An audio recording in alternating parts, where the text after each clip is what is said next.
Assalamualaikum warahmatullahi wabarakatuh. Innal hamdalillahi nahmaduhu wa nasta'inuhu wa nastaghfiruh wa na'udzu billahi min syururi anfusina wa min sayyiati a'malina. May yahdihillahu fala mudhillalah wa may yudlil fala hadiyalah. Asyhadu an la ilaha illallah wa asyhadu anna Muhammadan abduhu wa rasuluh. Allahumma shalli wa sallim wa barik ala Muhammad wa ala ali Muhammad. Ibu-ibu yang dirahmati Allah Subhanahu wa taala, pada kesempatan ini kami akan membacakan tafsir Al-Qur'an surat Al-Baqarah ayat 120 sampai 123. Pertama-tama kami akan bacakan makna-makna lafaz dalam Al-Qur'an surat Al-Baqarah ayat 120 sampai 123. Lan berarti tidak selama-lamanya. Hudan artinya petunjuk dalam bentuk tunggal, sehingga hudallah berarti petunjuk Allah, yakni petunjuk itulah satu-satunya petunjuk yang sempurna yang bersumber dari Allah Subhanahu wa taala. Yatluna pada mulanya berarti mengikuti kata demi kata yang kemudian diartikan membaca. Adlun berarti tebusan, mendahului kata syafa'atun yang berarti syafaat atau pertolongan. Bermakna bahwa ketika tebusannya ditolak, maka ia mencari seseorang yang dapat memberinya syafaat. Makna-makna di atas diambil dari tafsir Al-Misbah karangan Profesor Dr. Quraisy Shihab jilid 1. Selanjutnya diambil dari Ar-Raghib Al-Asfahani jilid 3.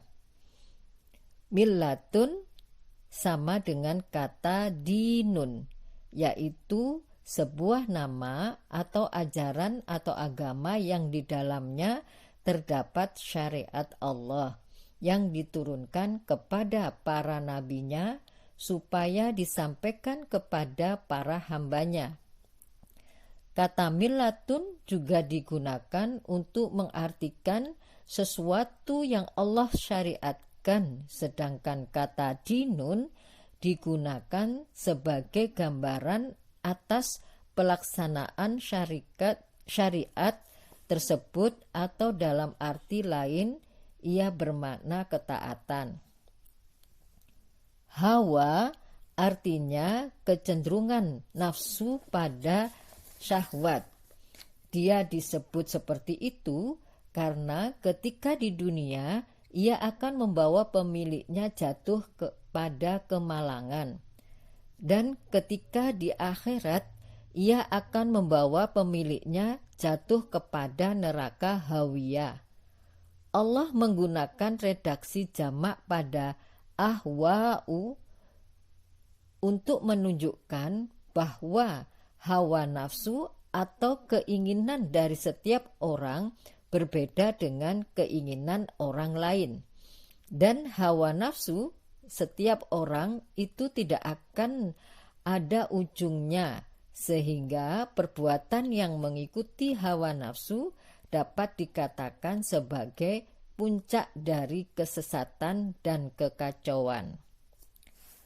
Waliyun digunakan untuk mengartikan kedekatan, baik kedekatan tempat, penisbatan, agama, persahabatan, pertolongan, dan kedekatan keyakinan. Fadola adalah kelebihan atau tambahan atas kekurangan yang keterbatasan, dan ia ada dua buah kategori: terpuji seperti tambahan ilmu dan sifat sabar, atau tercela seperti letupan marah melebihi batas yang diperlukan. Sedangkan kelebihan dari sifat tercela biasanya disebut al-fudul.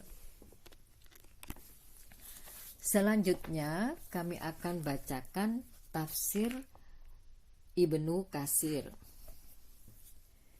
Dalam ayat 120 dan 121, Allah telah mengingatkan bahwa golongan Yahudi dan Nasoro tidak akan puas atau rela kepadamu sebelum kamu mengikuti agama dan kehendak mereka.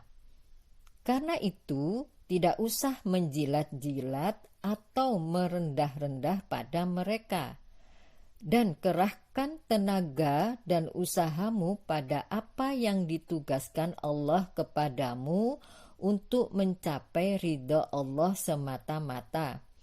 Maka hanya itulah jalan satu-satunya untuk keselamatan dan kebahagiaan dunia dan akhiratmu. Dan katakan kepada mereka bahwa petunjuk yang sebenarnya hanya wahyu dan petunjuk yang langsung dari Allah. Itulah agama yang benar dan jalan yang lurus, yang sempurna dan meliputi semua kepentingan dunia akhirat. Kemudian pada penutup ayat berupa ancaman jika sampai mengikuti jejak dan tipu muslihat atau siasat Yahudi atau Nasoro sesudah menerima tuntunan Allah dalam Al-Quran dan tuntunan Rasulullah Shallallahu Alaihi Wasallam, maka takkan ada seorang pun yang akan melindungi atau membela jika Allah menyiksa pada seseorang yang menyeleweng dari tuntunan Allah karena terpengaruh atau tertipu oleh rayuan kaum Yahudi, Nasoro, atau lain-lainnya dari musuh-musuh Islam. Alladzina atainahumul kitaba yadlunahu haqqa tilawatih. Ibnu Mas'ud radhiyallahu anhu berkata, demi Allah yang jiwaku di tangannya, arti yadlunahu haqqa tilawati, mengikuti tuntunan ajaran dengan sesungguhnya, menghalalkan yang dihalalkan, mengharamkan yang diharamkan, membacanya tepat menurut apa yang diturunkan, dan tidak menakwilkan sesuatu hukum tidak menurut asal tujuannya. Al-Hasan Al-Basri berkata, mengamalkan ayat yang muhkam, tegas, jelas, dan percaya pada ayat mutasyabih, dan menyerahkan apa yang belum diketahui kepada orang yang alim. Abu Musa al-Asy'ari radhiyallahu anhu berkata, siapa yang benar-benar mengikuti Al-Quran pasti akan dibawa ke kebun surga. Umar bin Khattab radhiyallahu anhu berkata, mereka yang jika melalui ayat rahmat berhenti minta rahmat, dan bila membaca ayat siksa berhenti minta perlindungan Allah dari siksanya.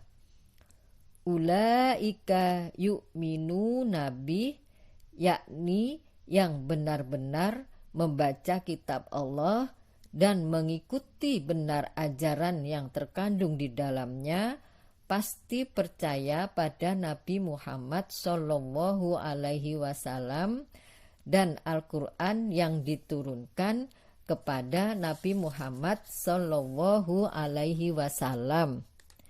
Dan Siapa yang kafir kepadanya, maka merekalah yang rugi. Adapun ayat 122 dan 123